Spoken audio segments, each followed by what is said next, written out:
Hey girl. All right.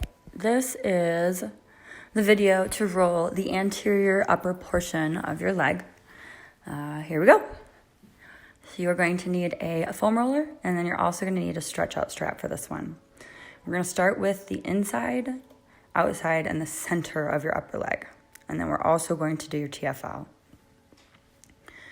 I want for you, although I'm only going to roll about 3 times on everything, you're going to stop wherever you feel those sensations that indicate there's tightness. Taking 3 breaths, holding for 3 seconds in the middle, making sure you're breathing into your stomach, or into your belly, and breathing out forcefully to flex your abs at the end. So start in the center of your leg, and again, holding on any points that are tender. Move afterwards to your adductors on the inside of your upper leg.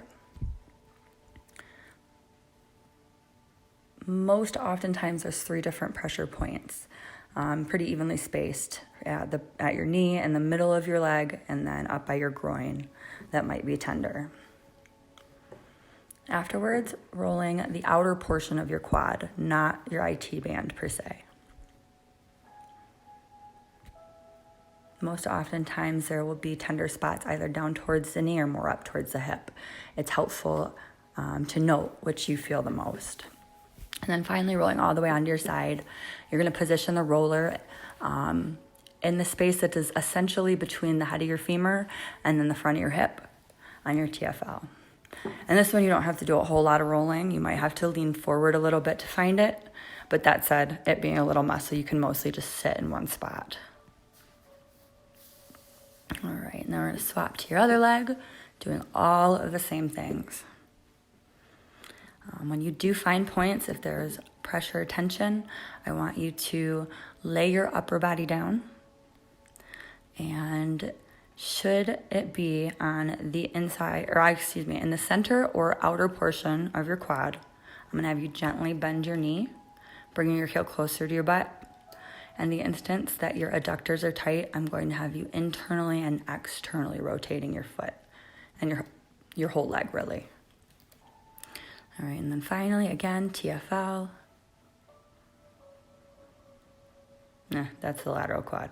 My bad. Lateral quad and then TFL. This is an awesome voiceover.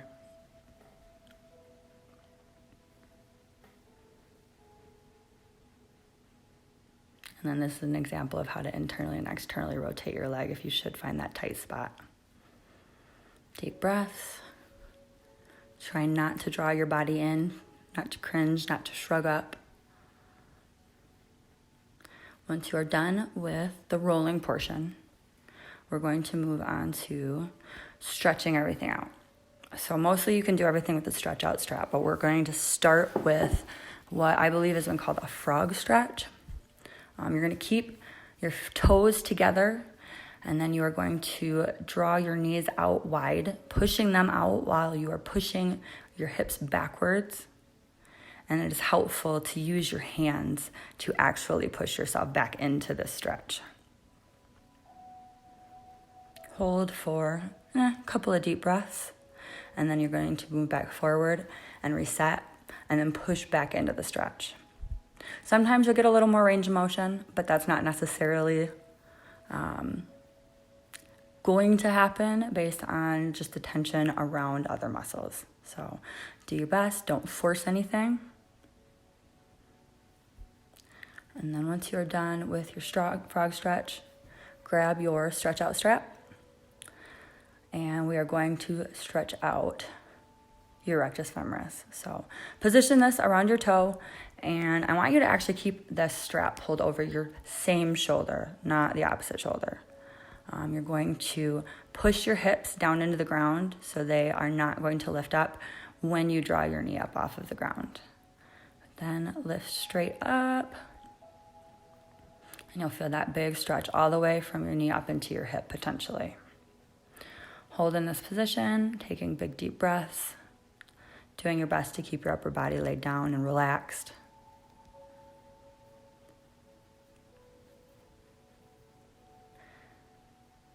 And then after you've held this for the space of anywhere from 2 to 4 breaths, I'm going to have you switch to your other leg, You don't have to be as fancy as I am. I'm pretty monkey-toed, so if you can't swap a strap with your other foot, that's quite all right. Although I have to say, practicing makes it a little bit easier.